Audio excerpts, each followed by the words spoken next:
Hi, I'm Andrzej Nedoma, active entrepreneur and your business advisor, and this is my Business Talks. Today, let's talk about KPIs. KPIs are metrics, key performance indicators. In the last movies, we were discussing budget and how goals result from budget. KPIs are the metrics that tell us how are we performing on our way towards reaching our goals.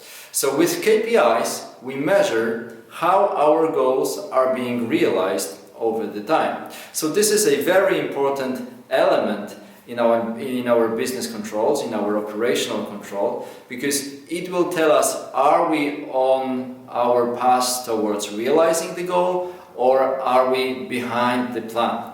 So depending on the value of the KPI, we'll have certain actions to take, or we'll just be happy. And this is in fact the key to understanding which KPI is good or which KPI is bad.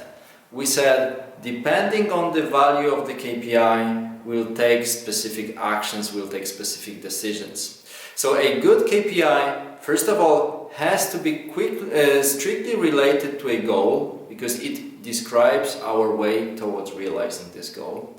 And we have to know what question this KPI answers and how this answer will be translated to a specific action.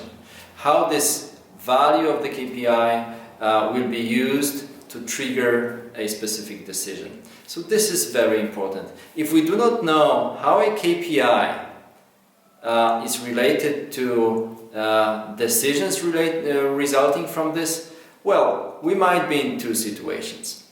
First, it might be that your manager knows about which question he's looking for the answer to. And in that way, of course, you have to talk to your manager to understand what he wants to measure and why, and basically what decisions will it trigger.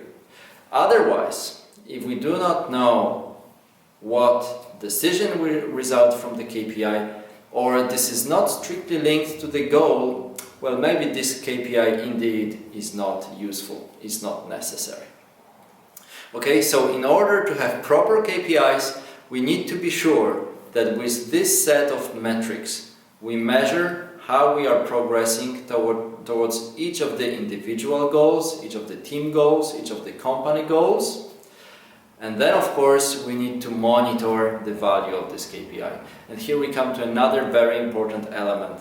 When you define your KPI, do it in such a way that it's very easy for you to find the metric, to find the value of the KPI in each specific moment of time.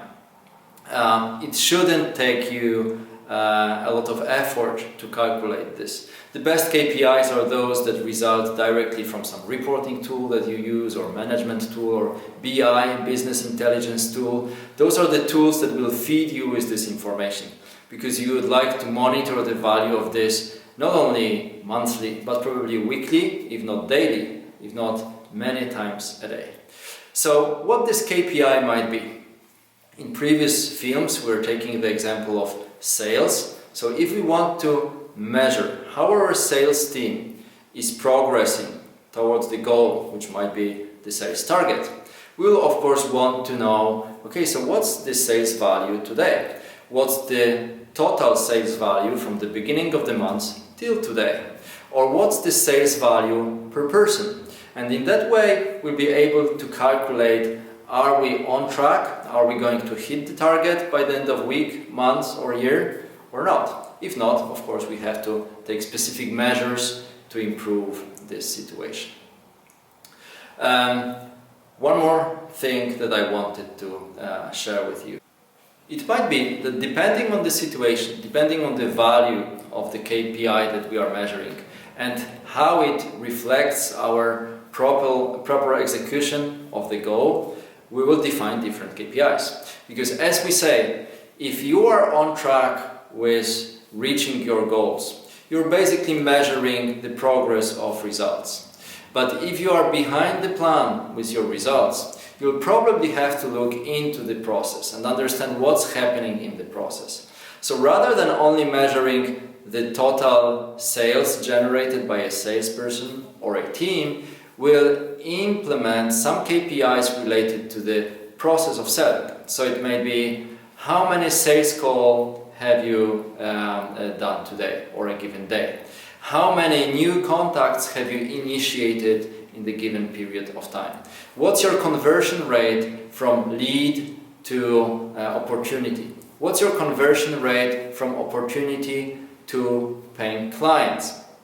What's your average value of the purchase per client? So what's the average basket value? And you can see, depending on the process that I am analyzing, I will have different KPIs that I will want to use. If we are in production, we'll say, okay, so what is the percentage of orders that we deliver on time? What is the percentage of pieces in production that pass the quality control? Or what is the percentage of products that get returned by the client due to quality issues or due to other circumstances that result in a return? Depending on the process, we'll have different KPIs that we want to measure. So for sure, the task that you should do today is first analyze all of the goals that you have, and then think about what information will help you decide whether you are on track with realizing these goals or not. And surely from there, you will get a list of the KPIs which are useful for you, useful for your company, and useful for the teams that work for you. I hope it helps. All the best.